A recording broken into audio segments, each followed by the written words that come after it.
Video games are an expensive hobby, but luckily, this St. Paddy's Day, myself and Russ Lyman have a list of 10 games that won't cost you much coin out of your pot o' gold.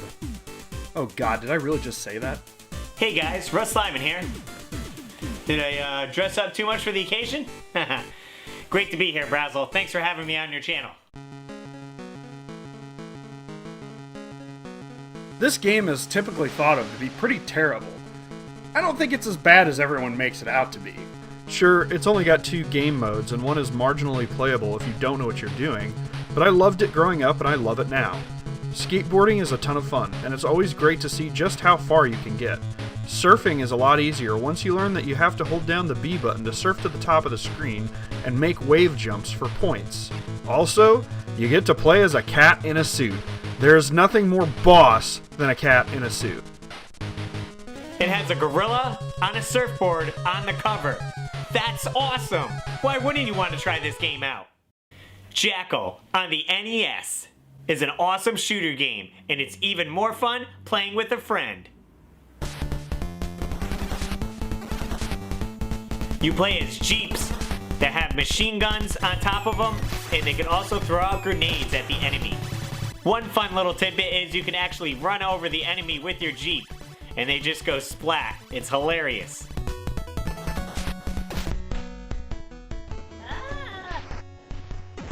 There are some upgrades in this game.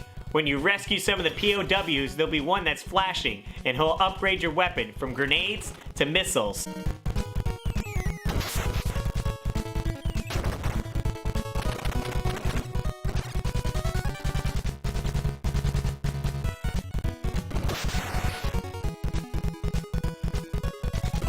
And then you can get the missiles upgraded, where they'll shoot in 2 directions or 4.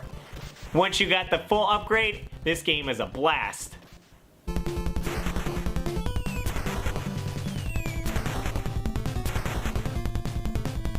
Jackal is a game that I definitely haven't put a whole lot of time into, but people keep talking about how great it is. It's on my to-purchase list, and from what I hear, I won't be disappointed. Miss Pac-Man is a classic port of a classic game, and it's really common and really cheap for the Sega Genesis. You play as Miss Pac-Man, and you get a whole bunch of different stage designs to play through. After every few stages, you'll get a fun little scene of Miss Pac-Man and Mr. Pac-Man, and it's just a fun classic that everyone already knows about. And getting to play it in 16-bit glory is a treat. A treat like these bouncing fruit. Mrs. Pac-Man on the Genesis. What's better, playing this game at home and not in the arcade? All those quarters you don't have to spend to have fun. That's more coin in your pocket. Quackshot on the Sega Genesis. This is an awesome platformer and exploration game that's often overlooked.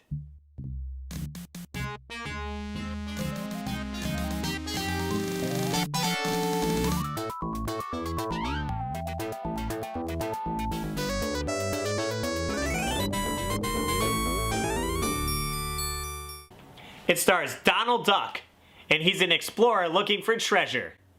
Your weapon is a gun that shoots plungers. How cool is that?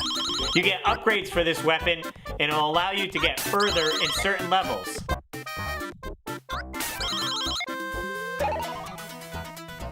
It does involve some backtracking, where you'll get to a certain point in a level, and you need an upgrade to get further.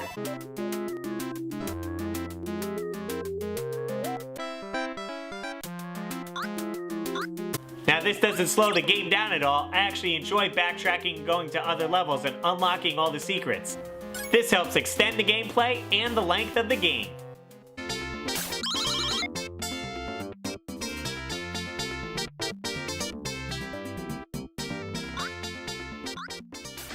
Sega has made some really great games on the Genesis back during their 16-bit days. This one is no exception. Quackshot is fun and has some really good music. I still need to grab it. Star Wars Rogue Squadron is an N64 game that I haven't played a whole lot until recently. And it's pretty common and pretty easy to find, and I definitely suggest playing it. Star Wars Rogue Squadron on the N64 isn't a game I played a lot until recently. It's fairly common and easy to find. though you'll want the N64 memory expansion for higher resolution options. This is my only pick that I haven't played a ton of. I'm very familiar with the sequel on the GameCube, but I've been playing this one on and off for the last few weeks. It's a really fun game and probably the best Star Wars experience on the system.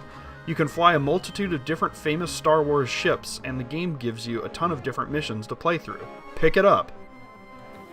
This is the Star Wars game that people wanted. Who wouldn't want to fly a rebel ship shooting down the Empire? Lilo and Stitch on the Game Boy Advance.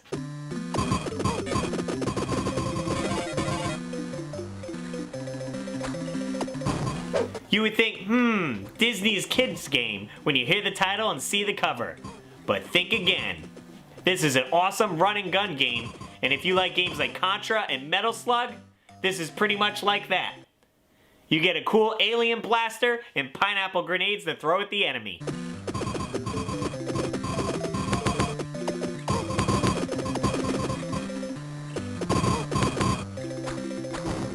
The Game Boy Advance is one of those systems that a lot of people seem to overlook when they're trying to find good sprite-based 2D games. This one is a game that I've never played, but it looks like a really fun run-and-gun shooter, and it's definitely one that I'm going to have to try out very soon. The Mark of Kri is a game I first experienced when I was stationed in Iraq. I haven't played it in years, but I picked it up again for this video, and it's still really cool. This game looks like it was designed by Disney artists, but it doesn't play like it. It's pretty violent, but not so gratuitously violent that it goes over the top. The gameplay is unique and fun. I remember it getting a little repetitive later on in the game, but not so much that it made me want to stop playing it. I highly recommend this game to anyone who has a PlayStation 2. It's an easy-to-find game and very cheap. The Mark of Kri. I haven't heard of this one before. Thanks for giving me the heads up on it, Brasel. I think I'll have to order one for myself so I can play it. Dynowarz on the NES. Just seeing this box art and the label on it should make you want to play this game. It's got a cool mech dinosaur and a robot with a laser gun.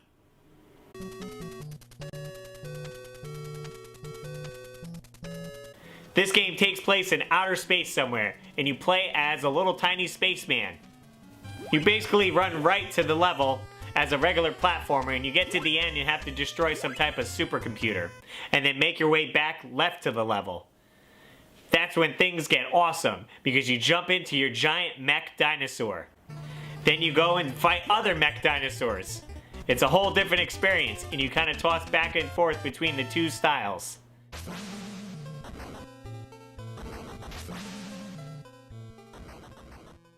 Do we really have to say anything more about a game that has robot dinosaurs? Robot dinosaurs! Metroid Other M is a game that people constantly seem to bash. It's cheap as hell right now used, and I suggest you give it a shot before you listen to all the haters. I played this game for the first time last year and I loved it. Now, the story is hot garbage, but the gameplay feels much like an updated 2D Metroid, and it's awesome. All the cool weapons and items that Samus usually collects are there, along with some neat features like a first-person missile shooting mode. While it's no Super Metroid, it's still damn good and worth a look. I really had a blast playing this one. I can remember I was getting so close to the end, and it was getting late, and I stayed up till 4 a.m. just so I could beat the game. I was that excited. Definitely pick this one up. Wario Land, shake it.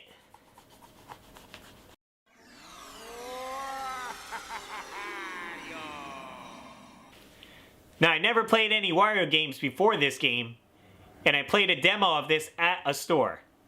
It was awesome. It blew me away with the art style and gameplay. Yeah, let's go.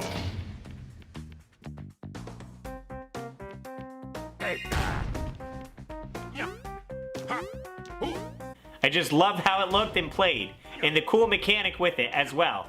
Since the game is called Wario Land Shake It, Wario's off looking for treasure and gold. When you see a nice big bag of gold, you grab it, you take your Wii remote, and you shake it to get all the gold out.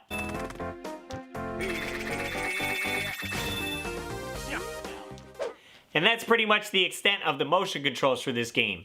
Everything else just plays like a regular platformer and you just hold the controller sideways, like you're playing the old school NES. I adore this game. It's just so damn good. Not only does it have neat gimmicks and gameplay, but the art style is very cartoony, and it's a look that I wish Nintendo would do more with. That's all we have. None of these games are really rare or hidden, but if cheap console gaming is your thing, you probably saw something on this list that you hadn't played before. I know most of Russ's picks are games that I haven't put a whole lot of time into. I want to thank Russ Lyman for coming out and doing a collab video with me. Brasel, thanks so much for having me on your channel. It was a blast. I'm glad we could do this collaboration. If any of you guys aren't already subscribed to my channel, there'll be a link down below. Thanks guys for watching. Later.